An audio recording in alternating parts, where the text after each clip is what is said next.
अस्सलाम वालेकुम दोस्तों, मैं हूं आपका दोस्त राजा सुफियान। आज की इस वीडियो में हम बात करेंगे टूथपेस्ट के बारे में। टूथपेस्ट लगाने के बाद ब्रश गीला करना चाहिए या लगाने से पहले? खातून के सवाल पर डेंटिस्ट ने इंतहाई हैरानकुन जवाब दे दिया। अपने दांतों को महफूज रखना चाहते हैं तो आप इस वीडियो को जरूर देखिए। आज सोशल मीडिया का दौर है। किसी के जहन में कोई भी सवाल आता है तो वो फौरन सोशल मीडिया पर सार्फिन से पूछने लग जाता है। ऐसे ही गुज़श्ता रोज एक खातून ने अपने ट्विटर के अकाउंट पर लोगों से ऐसा सवाल पूछ लिया कि इंटरनेट पे तहलका मच गया। मेल ऑनलाइन की रिपोर्ट के मुताबिक टियाना नामी इस खातून ने सवाल पूछा कि क्या आप टूथब्रश पर पेस्ट लगाने से पहले इसे गीला करते हैं या पेस्ट लगाने के बाद। इसके सवाल पूछने की देर थी कि हजारों सार्फिन जवाब के साथ पहुंच गए और दो ग्रुपों में तकसीम हो गए।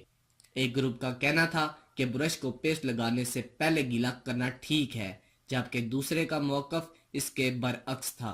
एक खातून सारिफ ने लिखा था कि अगर ब्रश को पहले गीला करेंगे तो इस पर फिसलन बन जाएगी और पेस्ट ठीक से नहीं लग सकेगा।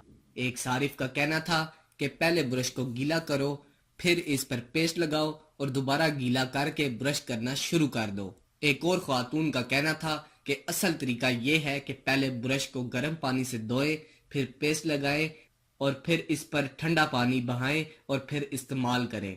एक डॉक्टर मटाली का कहना था कि पहले ब्रश को पानी से साफ करना चाहिए, इससे ब्रश की सफाई हो जाती है और इसके रेशे भी नरम हो जाते हैं जो मसूड़ों को नुकसान पहुंचाते हैं और ना ही टूट कर गिरते हैं। अगर ब्रश के रेशों को गीला करके नरम ना किया जाए तो इससे मसूड़ों को नुकसान पहुंचने का खदशा होता है और इन्फेक्शन और दांतों की कई बीमारियां लग जाती हैं। मेल ऑनलाइन ने इस हवाले से एक ऑनलाइन सर्वे भी कराया जिसमें लोगों से 3 सवाल पूछे गए। सर्वे के नतीजे के मुताबिक 53% लोगों का कहना था कि वो ब्रश पर पेस्ट लगाने से पहले इसे गीला करते हैं।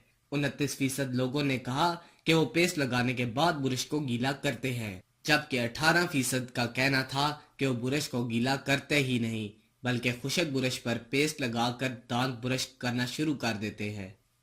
तो दोस्तों, मजीद ऐसी इंफॉर्मेटिव वीडियोस को देखने के लिए हमारे चैनल को जरूर सब्सक्राइब कीजिएगा और अपना ख्याल रखिएगा। अल्लाह हाफिज।